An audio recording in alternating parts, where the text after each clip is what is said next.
Star Productions presents.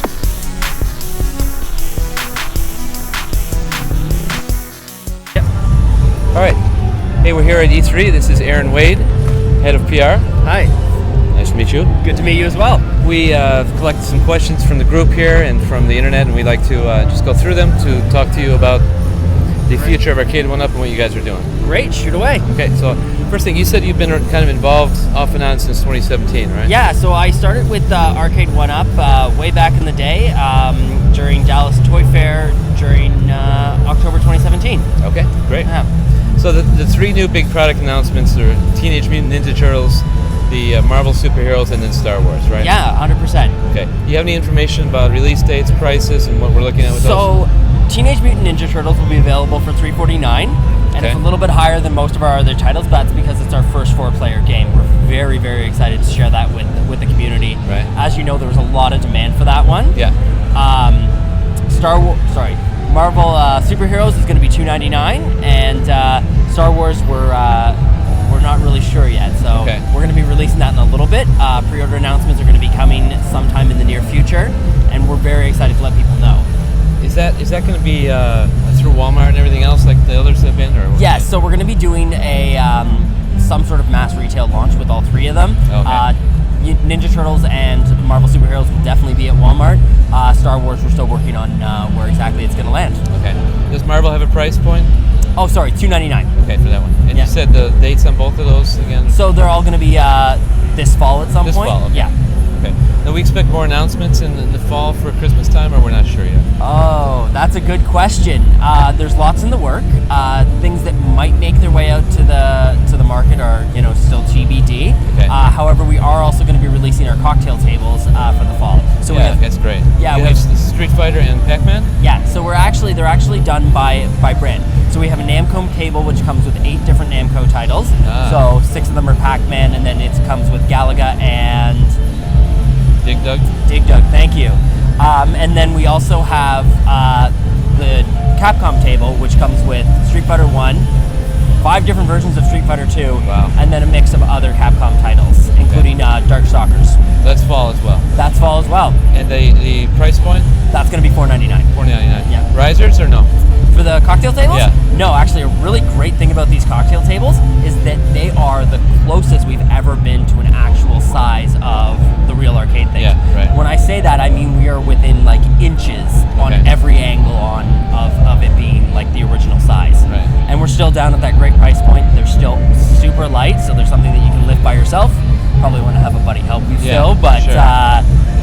The only thing that's missing from them is those classic cigarette burns that you found everywhere, right? And the drinks. Yeah. And the drinks, one of the other cool things about the Capcom cocktail table is that it is the first time ever that you can go head-to-head with Street Fighter because it's got that split screen. Split screen, that's really, amazing. Really cool. I saw that in action.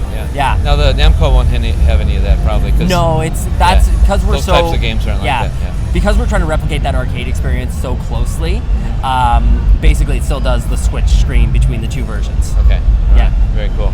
And then these games have been kind of been listening to the audience, I think, because there's a lot of demand for Mutant Ninja Turtles, right, and Star Wars too. Yeah.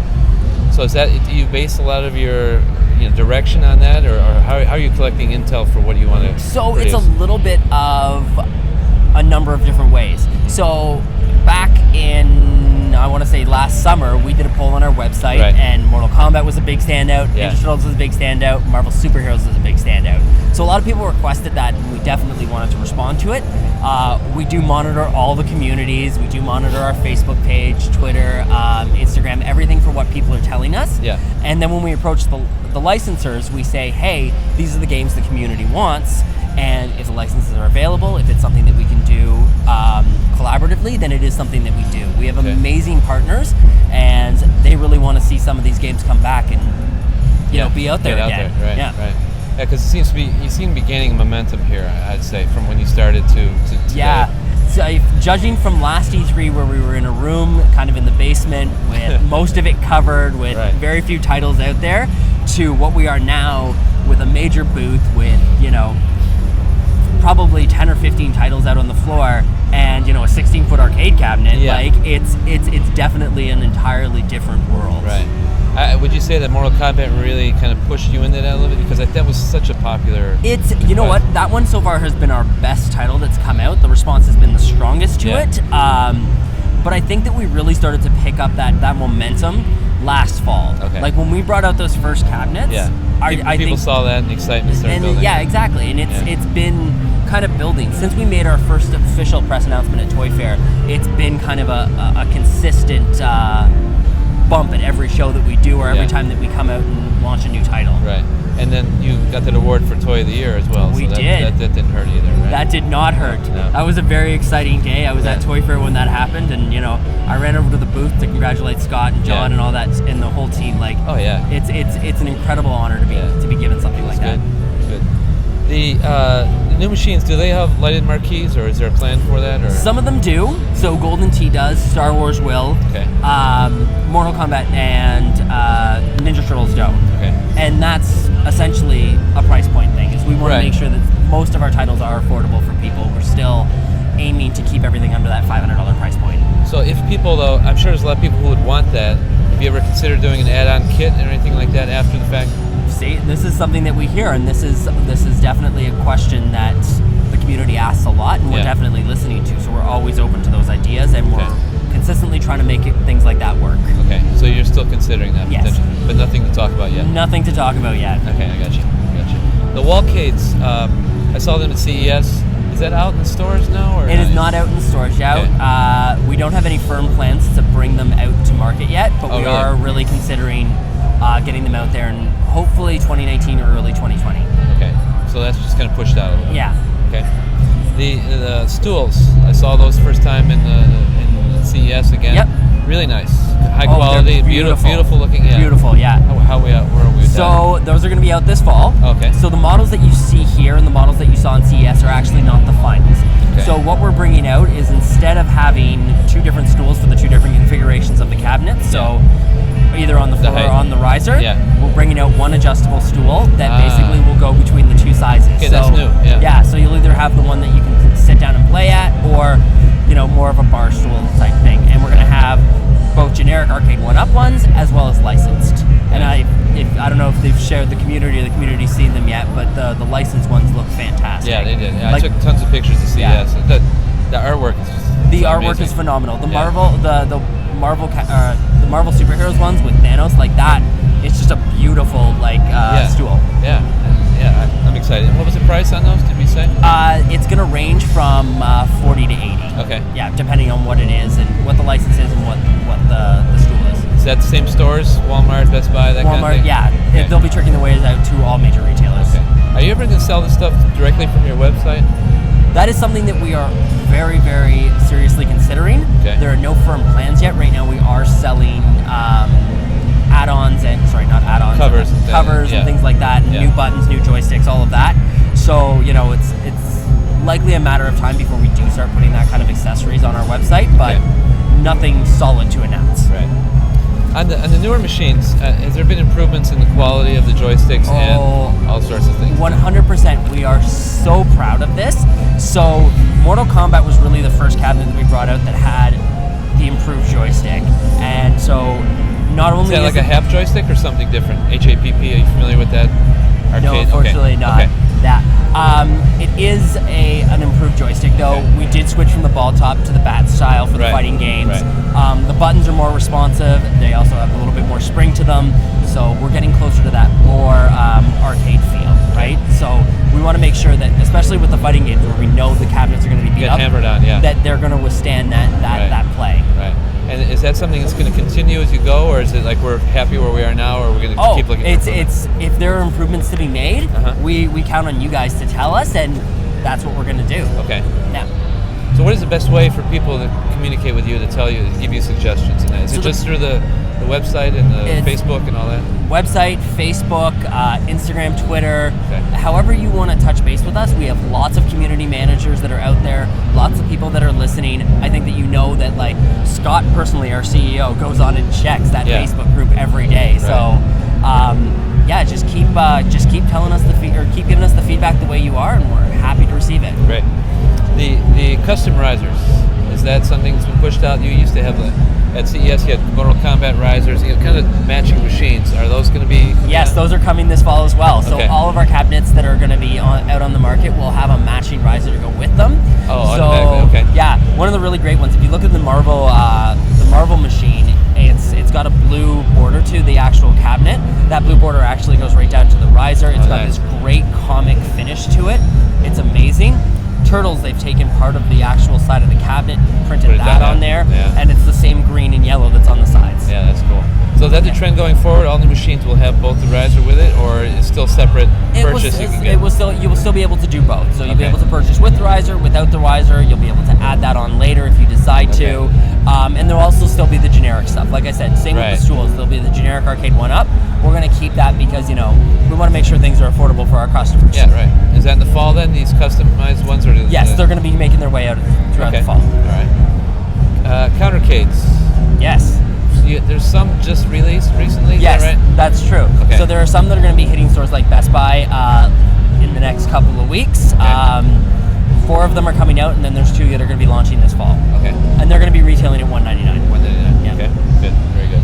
The plush, I saw at CS, everything's CS related because I was really drooling all over this stuff. But all the plushes and the figures and characters from the games, how about that? Is that something that's being pushed out soon? That is a good question, and I'm going to have to get back to you on that. Okay, sure. But I do know that it is a pillar of their business. This community I know knows that Scott's history and Tastemakers' history is a traditional toy company, right? And so these accessories are a core line for us, and we want to continue to get that stuff out there because people love, like, they do. It's you're the building your arcade. Yeah. Right? If you're building an arcade, you need things to put on the wall. Yeah. I have 6 of the machines, so Yeah, you want that light up Pac-Man. Yeah, right? Oh yeah, that's great stuff. Very good. So cocktail table, you told me about. Any consideration for virtual pinball? I don't know if you're familiar with VP Labs and some of their companies that are doing the virtual pinball machines with FX3 and other emulators within that. Have you heard of that or any plans? I have heard of that. There's a lot in development right now. Not all of it is centered on arcade games. So we are looking at different pillars to get into and different ways to expand what Arcade1Up does. Okay. Yeah. But nothing to say. Nothing solid yet. Okay. Cool. Keeping me on my toes today. I'm trying. I have real vested interest in all this stuff. The biggest problem I have though is, I've got 6 of these in my house. There's really no room for anything else. And if I bring another one, my wife's probably gonna hit me with a frying pan or something to that effect. So I don't know if you have good advice for that. But buy a shed, put that in your backyard, and have that be your little arcade. There you go, yeah. That's what I tried to do. I would never leave. Oh, you need to. Okay. Our platform for the video is now in my hand. Okay, great, no problem. So light marquees and stereo sound is another thing that was added, right? Oh yeah, for sure. We have lots of stereo sound that has been entered into a number of the different cabinets. So Turtles has it, Marvel Superheroes has it. We are focusing on putting it in the cabinets that traditionally had stereo sound. Right. So if something like we, for whatever reason, brought it. Oh, actually, the Pac-Man cocktail table is a good example. Yeah. It only has mono speakers because that's how it originally was designed. Okay. And so we're keeping with that. So if a game had stereo, we want to give it stereo. Yeah, that's if cool. it didn't, we're keeping it the way that it is. All right. Okay, we're back again. So we talked about the lighted marquees, the other improvements. Any other improvements you guys are working on, pretty much? But you talked about the buttons, the sticks. How about the screens? Anything else like that? So we are making improvements to the screens as well. They are getting better as we go along. It's nothing like not overly technical. Yeah. But it's improved contrast, improved colors. Okay. No tracking on the screens yet. We haven't figured out a way to simulate that, but I'm sure eventually someone will. And then other things is we're improving the way that we design the roller ball from Centipede to Golden Tee, and things along those lines, where it's just as the community gives us feedback on something, we want to improve so it meets their expectations. Yeah. Now you probably heard of aftermarket things. People are adding things to adjust the brightness and the sharpness and add a volume control with a dial and that kind of thing. Any ideas for that, or is that just something? You know, you're trying to keep costs down. You want to keep it at a certain price point, but like I said, we are listening, and anything that we can do at an affordable price, we are trying to do. Okay. However, we love the fact that you guys are out there doing your own thing. Yeah. I think that's a great benefit for you as a company that you some other companies would frown on that and say, don't touch this, don't take it apart. Yeah. But by, thinking, go ahead and tinker, whatever you want. Yeah. I think that opens your world up to a whole lot of different Exactly. people. It's honestly, these cabinets are there and they're yours, and we want you to be able to do what you want with them and kind of make them your own. Yeah. Obviously, like there's warranties and things like that Sure. if you start tinkering around, you're going to avoid. But video games are about expression, and what you guys are doing is part of that expression. Yeah, that's very cool. So, other titles. There's many people have asked me to ask you about other titles, and I know you're not going to be able to say anything, but I'm just going to do it anyway. Go ahead and list them.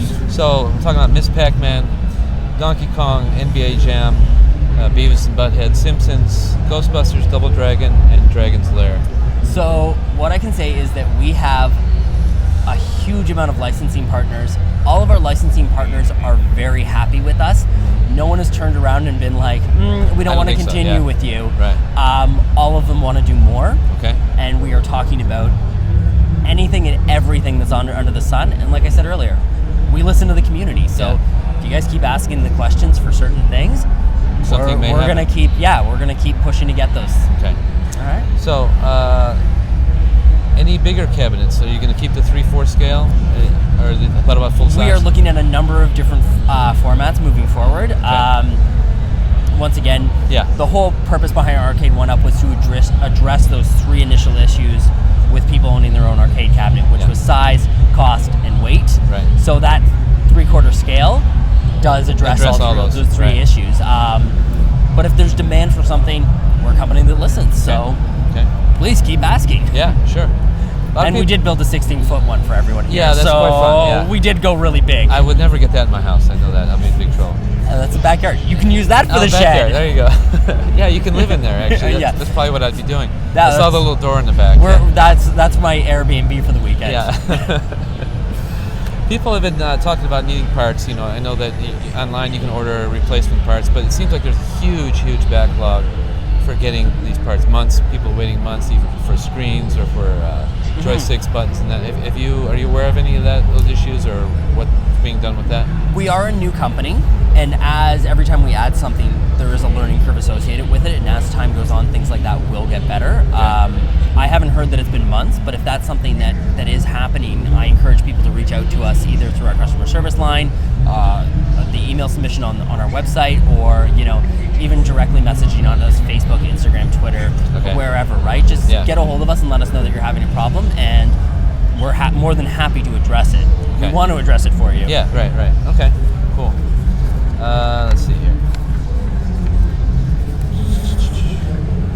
That, like you said, you're starting out, learning experience. It's almost an experiment, right, with the first cabinets. Yeah. And there was this considerable amount of quality issues in the beginning, with either the screens or, not all of it's, your fault, but I know you guys have worked with different product suppliers, factories, and everything else to get those parts better. But what has been done with quality control to make sure that, when the product gets in the user's hand, that this is going to actually work properly? We've actually brought in a whole bunch of new team members in order to address those exact issues. Yeah. People that have experience in the gaming industry, people that have experience in QA, just so we can, kind of address those issues before things get to market. And once again, when you guys give us feedback, Scott and his team at Tastemakers, we really do take it seriously, and we want to make sure that those are addressed. Okay. And so it's a matter as we grow of ensuring that we have the right people in the right places. And the team, in my little hiatus from the brand, has improved so much, and it's so great to see the new safeguards that they put in place to make sure that things that happened in the past aren't going to happen again. Right. And again, I guess that's just part of the learning curve. Exactly. Yeah, because this is brand new, basically. Exactly. Yeah. This is the first time anybody's even tried anything remotely like this. Yeah. So. Right. And it's something I've been waiting for my whole life. So yeah. it's something I was waiting for my whole life, right? Yeah. I turned on Children of the Atom when I first got here with the X-Men game that's in the Marble machine. Yeah. And it was like a flashback to me being in the mall. I swear, I heard my mom yelling at me in the background to stop draining my allowance into it. Yeah, exactly. I'm glad you mentioned Marvel. I forgot to ask one thing.